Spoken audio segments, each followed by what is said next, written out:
Presents defiance in the face of a system that tells young people, you need to just be spectators as we fool around and sometimes mess up your country.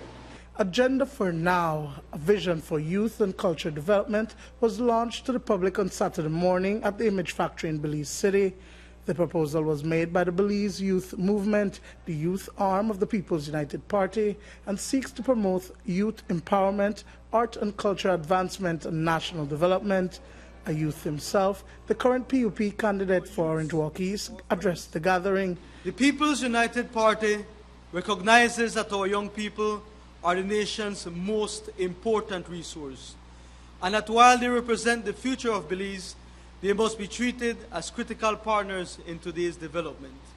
Beyond the future, I believe that our young people are currently strongly molding our present.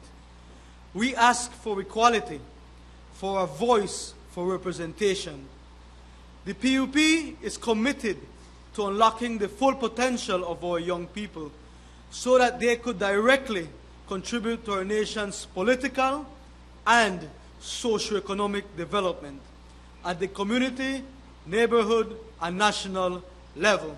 Aside from providing free education to students from preschool to sixth form, the agenda also focuses on the introduction of a youth senate.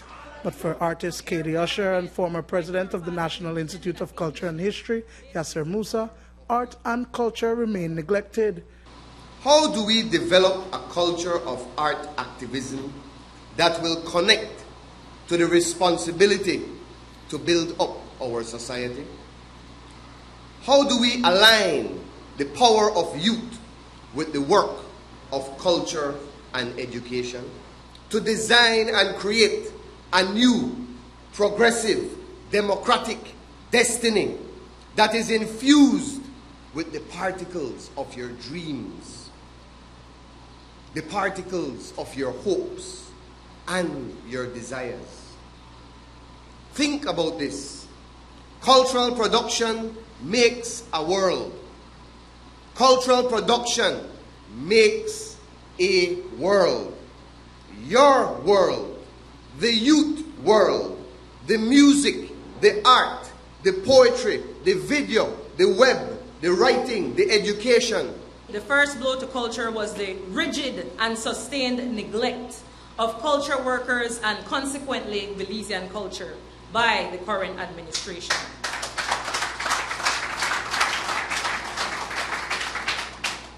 Access to art was locked away behind yards of bureaucratic BS, and please excuse me, Principal, Mercy girls are not supposed to talk like this, but this is how passionate I feel.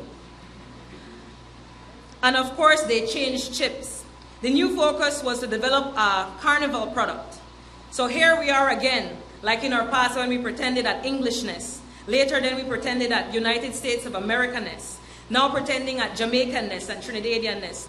I know it's a political thing, so I especially want to thank the People's United Party for always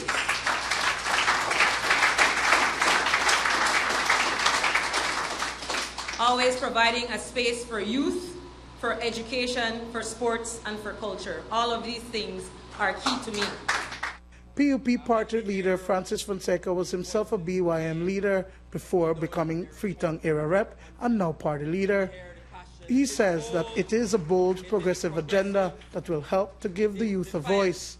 So this agenda today is all about that. It is about ensuring that we respect young people, that we give young people a voice, a seat at the table, that they are involved and engaged in the decision-making process that affects them directly.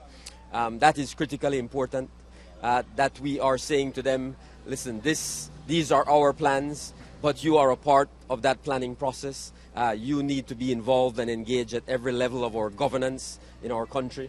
I think that is critically important. So that's what this agenda today is all about, youth and culture. It is about also in culture about reawakening our culture, bringing back, if you like, a renaissance to culture. In our view, culture and the arts have been abandoned for the last several years.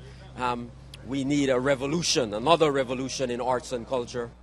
Duane Moody for News 5.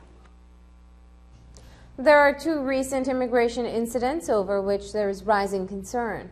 Between the months of September and October, over 400 persons were sworn in as new Belizeans.